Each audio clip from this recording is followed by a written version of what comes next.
ओम शांति। 19 मई 2026 के ईश्वरीय महावाक्य।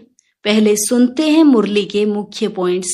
बाबा ने कहा, इस समय तुम्हारी बुद्धि में सारी नॉलेज आ गई है, तो उठते बैठते चलते फिरते बुद्धि में स्वदर्शन चक्र फिरता रहे। तुम्हारी याद बिल्कुल एक्यूरेट होनी चाहिए। उसके लिए पहले बाप को अच्छी रीति जानना बहुत जरूरी है। अगर कोई अखंड ज्योति रूप से याद करते हैं तो वह भी रॉन्ग है। फिर बाबा ने कहा, जैसे छोटा बच्चा अपने माँ बाप को याद करता है, उसको जरा भी कोई संशय नहीं होता, ऐसे तुम्हें भी शिव बाबा को याद करना है। योग अक्षर निकाल दो, लेकिन कोई कोई बच्चे ही अच्छी रीति याद करते हैं। तुम्हें सिर्फ बाप और वर्षे को याद करना है, यह तो गांठ बांध लो। लास्ट में बाबा ने कहा, खाने पीने का जास्ती लालच नहीं होना चाहिए।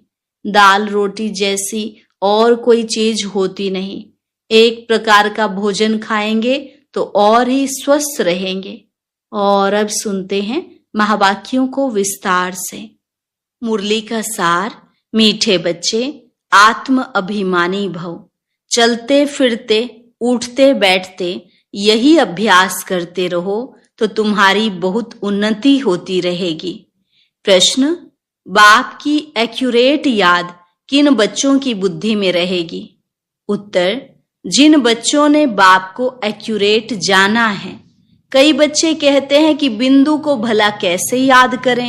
भक्ति में तो अखंड ज्योति समझ याद करते आए, अभी बिंदी कहकर मूंझ जाते हैं।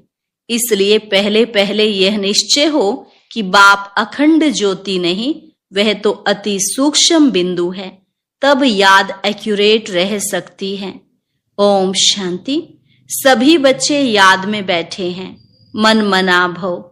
यह संस्कृत अक्षर वास्तव में है नहीं। बाप ने जब सहज राजयोग सिखाया है तब यह संस्कृत अक्षर बोले नहीं हैं। यह तो संस्कृत जानते ही नहीं है। बाप तो हिंदी में ही समझाते हैं।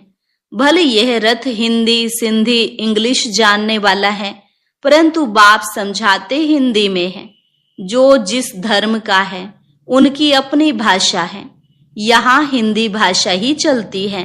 यह भाषा समझना सहज है और यह स्कूल भी वंडरफुल है। इसमें कोई भी कागज पेंसिल पन्ने आदि की दरकार नहीं रहती। यहाँ तो सिर्फ एक अक्षर को याद करना है, अर्थात बाप को याद करो। गॉड को अथवा ईश्वर को अथवा परम पिता परमात्मा को कोई याद ना करे, यह मुश्किल है। याद सभी करते हैं, परंतु उनकी पहचान नहीं है। बाप ही आकर अपनी पहचान देते हैं। शास्त्रों में जो कल्प की आयु इतनी लंबी लिख दी है, वह बाप आकर समझाते हैं। बहुत बड़ी बात भी नहीं है। अहिल्याएं बूढ़ी बूढ़ी माताएं क्या समझेंगी? यह तो बहुत ही सहज है, कोई छोटे बच्चे भी समझ सकते हैं। बाबा अक्षर कोई नया नहीं है। शिव के मंदिर में जाते हैं तो बुद्धि में आता है कि यह शिव बाबा है, वह निराकार है। सभी मनुष्य मात्र बाबा कहते हैं।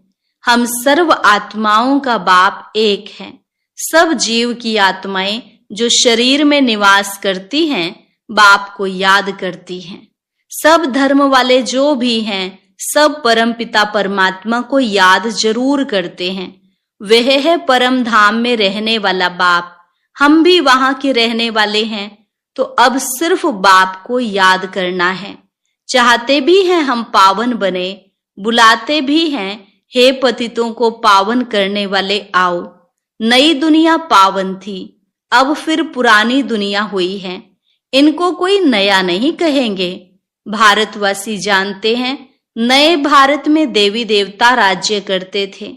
जब नया भारत था तो उसके आगे क्या था? संगम। इससे भी सहज कहना चाहिए, नए के आगे पुराना था। संगम को मनुष्य इतना सहज समझ नहीं सकते। न्यू वर्ल्ड ओल्ड वर्ल्ड, इसके बीच को फिर संगम कहते हैं। बाप के लिए ही कहते हैं, हे पतित पावन आओ, आकर हमको पावन बनाओ। हम पतित बन गए हैं। नई दुनिया में कोई पुकारेंगे नहीं। अभी तुम्हारी समझ में आ गया है कि यह भारत पावन था। हे पतित पावन आओ। यह तो बहुत समय से बुलाते आए हैं। उनको यह पता नहीं कि पतित दुनिया कब पूरी होगी। कहते हैं शास्त्रों में ऐसे लिखा हुआ है कि अभी 40,000 वर्ष और कलयुग पतित दुनिया चलेगी। बिल्कुल ही घोर अंधियारे में है।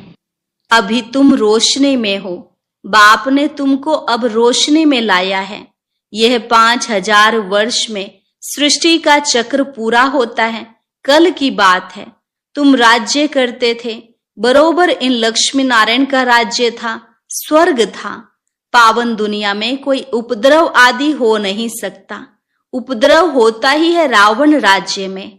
यहाँ तुमको बाप समझाते हैं। तुम सम्मुख कानों से सुनते हो। कौन सुनते हैं? आत्मा।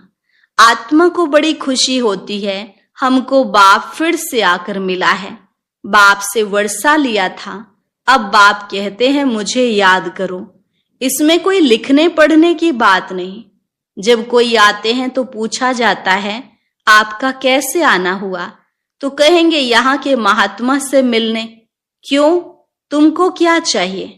बताओ। कोई भिक्षा चाहिए? सन्यासी हो तो रोटी टुकड़ा चाहिए।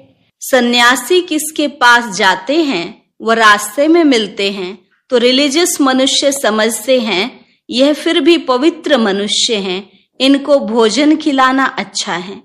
अभी तो पवित्रता भी नहीं रही है। बिल्कुल ही तमो प्रधान दुनिया है। इसमें बड़ी गंदगी है। मनुष्य कितना हैरान होते हैं। यहाँ तो हैरान होने की बात नहीं। बाप कहते हैं लिखने करने की भी कोई बात नहीं है। यह पॉइंट्स आदि भी लिखते हैं धारणा करने के लिए।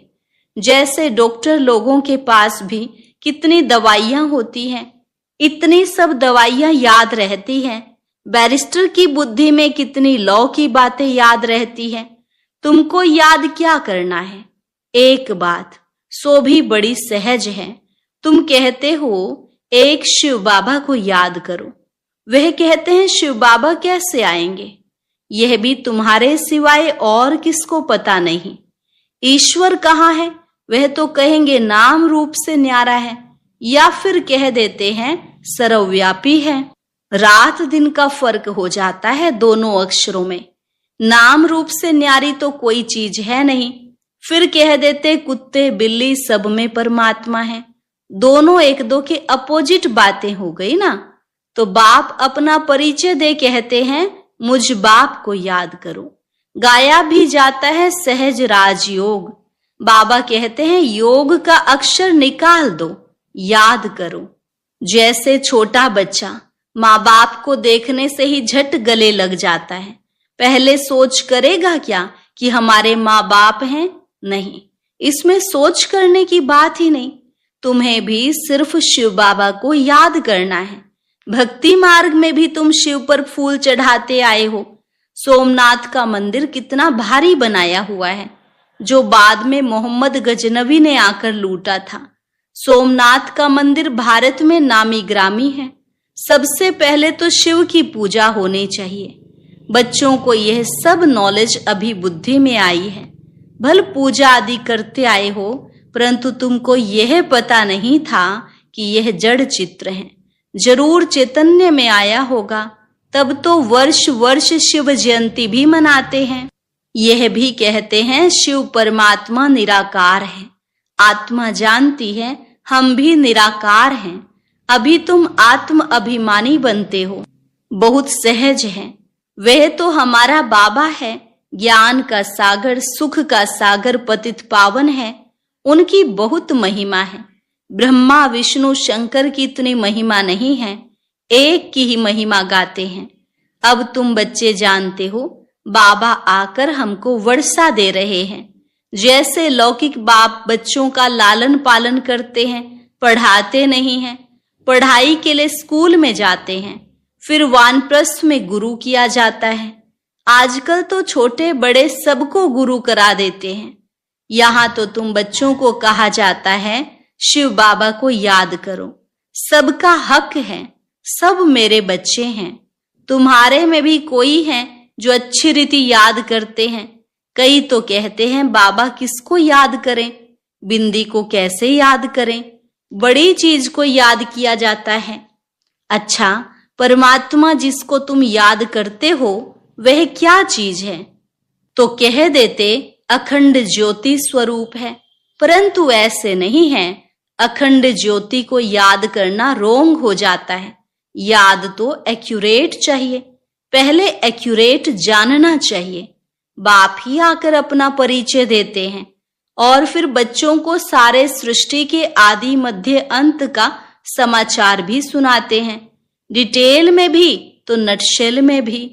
अब बाप कहते हैं बच्चे तुमको पावन बनना है तो उसके लिए एक ही उपाय है, मुझे याद करो। मुझे कहते ही हो पतित पावन, आत्मा को पावन बनाना है। आत्मा ही कहती है हम पतित बन गए हैं, हम पावन थे अब पतित हैं। सब तमो प्रधान है, हर एक चीज पहले सतो प्रधान फिर तमो प्रधान होती है। आत्मा खुद कहती है मैं पतित बनी हूं, मुझे पावन बनाओ। शांति धाम में पतित होते नहीं, यहां पतित हैं तो दुखी हैं। जब पावन थे तो सुखी थे। तो आत्मा ही कहती है हमको पावन बनाओ तो हम दुख से छूट जाएं। तुम समझते हो आत्मा ही सब कुछ करती है, आत्मा ही जज बैरिस्टर आदि बनती है। आत्मा ही कहती है मैं राजा हूं, मैं फलाना हूं। अभी यह शरीर छोड़ दूसरा लेना है, इसको कहा जाता है आत्म अभिमानी। देह होते आत्म अभिमानी। रावण के राज्य में देह अभिमानी होते हैं, आत्म अभिमानी अभी ही बाप बनाते हैं। इस समय आत्मा पतित दुखी है तो पुकारती है हे बाबा आओ। यह भी तुम जानते हो ड्रामा प्लान अनुसार पतित से पावन, पावन से पतित बनते आए हैं। चक्र फिरता ही रहता है। अभी तुम्हारी बुद्धि में बैठा है हमारे 84 जन्म कैसे हुए हैं। अभी यह बात भूलो मत। स्वदर्शन चक्रधारी हो रहो। उठते बैठते चलते फिरते बुद्धि में हमको सारी नॉलेज है। तुम समझते हो बेहद के बाप से हम बेहद का वर्षा ले रहे हैं। बाप बच्चों को समझाते हैं कि तुमको एक बाप को ही याद करना है। बाप को याद करना रोटी टुकड़ खाना है बस। मीठे मीठे सिकिलधे बच्चों को बाप घड़ी घड़ी कहते हैं बच्चे पेट के लिए सिर्फ रोटी टुकड़ खाना है। पेट कोई जास्ती खाता नहीं है, 1 पाव आटे का खाता है, दाल रोटी बस। 10 रुपये में भी मनुष्य पेट भरता है तो 10,000 में भी पेट पालते हैं। गरीब लोग खाते भी क्या हैं, फिर भी हट्टे कट्टे रहते हैं। भिन्न भिन्न चीजें मनुष्य खाते हैं तो और ही बीमार पड़ जाते हैं। डॉक्टर लोग भी कहते हैं एक प्रकार का खाना खाओ तो बीमार नहीं होंगे। तो बाप भी समझाते हैं रोटी टुकड़ खाओ, जो मिले उसमें खुश रहो। दाल रोटी जैसी और कोई चीज होती नहीं। जास्ती लालच भी नहीं रहनी चाहिए। सन्यासी लोग क्या करते हैं, घर बार छोड़ जंगल में चले जाते हैं। तत्व को परमात्मा समझ याद करते हैं, समझते हैं ब्रह्म में लीन हो जाएंगे, परंतु ऐसे तो है नहीं। आत्मा तो अमर है, लीन होने की बात नहीं है। बाकी आत्मा पवित्र अपवित्र बनती है। तुमको कितना अच्छा ज्ञान मिला है, तुम ही प्रारब्ध भोगते हो। फिर यह ज्ञान भूल जाता है, फिर सीढ़ी उतरनी होती है। अब तुम्हारी बुद्धि में सारा ज्ञान बैठा हुआ है। हम 84 जन्म कैसे भोगते हैं, यह पार्ट कभी भी कोई का बंद नहीं होता है। यह बना बनाया ड्रामा है जो फिरता ही रहता है। यह कह नहीं सकते कि भगवान ने कब कैसे कहां बैठ बनाया, नहीं, यह तो चला ही आता है। वर्ल्ड की हिस्ट्री ज्योग्राफी रिपीट होती ही रहती है। इन बातों को कोई समझ से ही नहीं है। तुम जानते हो हम ड्रामा प्लान अनुसार आए हैं, अब फिर से ड्रामा अनुसार राज्य ले रहे हैं। यह बातें और कोई समझ नहीं सकते। पूछा जाता है ड्रामा सर्वशक्तिमान है व ईश्वर, तो कहते हैं ईश्वर सर्वशक्तिमान है। समझते हैं वह सब कुछ कर सकते हैं। बाप कहते हैं मैं भी ड्रामा के बंधन में बांधा हुआ हूँ।